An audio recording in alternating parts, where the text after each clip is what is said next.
بسم اللہ الرحمن الرحیم۔ شوق کے لیے جانوروں کا گھروں میں پالنا کیسا ہے؟ تو علماء کرام نے اس کی اجازت دی ہے کہ جانوروں کو گھروں میں پال سکتے ہیں، لیکن جانوروں کو پالنے کے لیے کچھ شرائط بھی بیان کی ہیں کہ اگر کوئی شخص جانوروں کو گھروں میں پالنا چاہتا ہے، جیسے کبوتر وغیرہ ہے یا کوئی دوسرے پرندے ہیں یا بلی وغیرہ ہے، خرگوش وغیرہ ہے، تو ان جانوروں کو گھروں میں پالنا کیسا ہے؟ ان جانوروں کو شوق کے لیے گھروں میں پال سکتے ہیں، لیکن کچھ شرائطیں بھی بیان کی ہیں۔ وہ شرائط یہ ہیں کہ جس جانور کو ہم پالتے ہیں اس جانور کو ہماری وجہ سے ایک بھی تکلیف نہیں ہونی چاہیے۔ اگر کوئی اڑنے والا جانور ہے، اڑنے والا پرندہ ہے، تو اس پرندے کو ایسے پنجرے میں نہیں بند کرنا چاہیے جس کی وجہ سے وہ اسی کے اندر ہمیشہ بند رہے اور اڑنے کی کوئی گنجائش اس کے اندر تھوڑی سی بھی نہ ہو، اتنا چھوٹا پنجرا نہ ہو، بلکہ بالکل کشادہ پنجرا ہونا چاہیے تاکہ اس کو ہر طرح کی سہولت اس کے اندر فراہم ہو اور کھانے پینے میں ہر طرح کی سہولت ہو اس کے اندر۔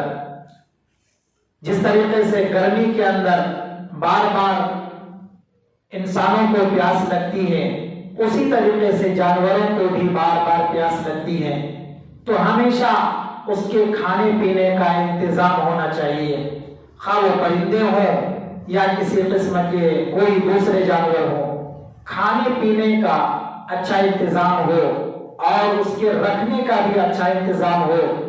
اور بہت سارے حضرات ایسے ہوتے ہیں جو جانوروں کو پالتے ہیں، لیکن ان کے چھوٹے چھوٹے جو بچے ہوتے ہیں وہ بچے ان جانوروں کو پریشان کرتے ہیں، ان جانوروں سے کھیلتے ہیں اور ان جانوروں کو تکلیف دیتے ہیں۔ تو ایسے حضرات سے ہماری گزارش ہے کہ اپنے بچوں کو وہ کنٹرول رکھیں، ان جانوروں کے پاس ان کو جانے نہ دیں، کیونکہ چھوٹے چھوٹے بچے بے عقل ہوتے ہیں اور وہ جانوروں کو مارتے ہیں، ان کے ساتھ کھیلتے ہیں، کئی قسم کی تکلیف دیتے ہیں۔ تو اپنے بچوں کو کنٹرول میں رکھیں۔ اور میں یہ بات عرض کرنا چاہوں گا کہ جو حضرات بھی جانور پالنے کا شوقین ہیں، تو اگر ان حضرات کی طرف سے جانوروں کو کوئی تکلیف ہوتی ہے تو اللہ رب العزت کے نزدیک ان حضرات کو حساب دینا ہوگا۔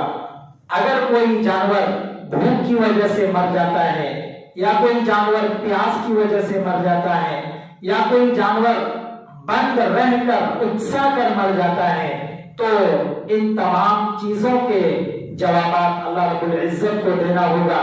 اس لیے جانوروں کو پال سکتے ہیں، لیکن ہر طرح کی کشادگی اور کھانے پینے کا اچھا انتظام ہونا چاہیے تاکہ ہماری ذات سے، ہماری وجہ سے جانوروں کو کوئی تکلیف نہ ہو۔ جس طریقے سے ہم اپنے لیے ہر چیز کے لیے آسانیاں پیدا کرتے ہیں، اسی طریقے سے جانوروں کے اندر بھی اللہ تعالیٰ نے جان رکھی ہے، ان کی بھی تمام تکلیفوں کے بارے میں سوچیں اور ان کے لیے آسانیاں پیدا کریں۔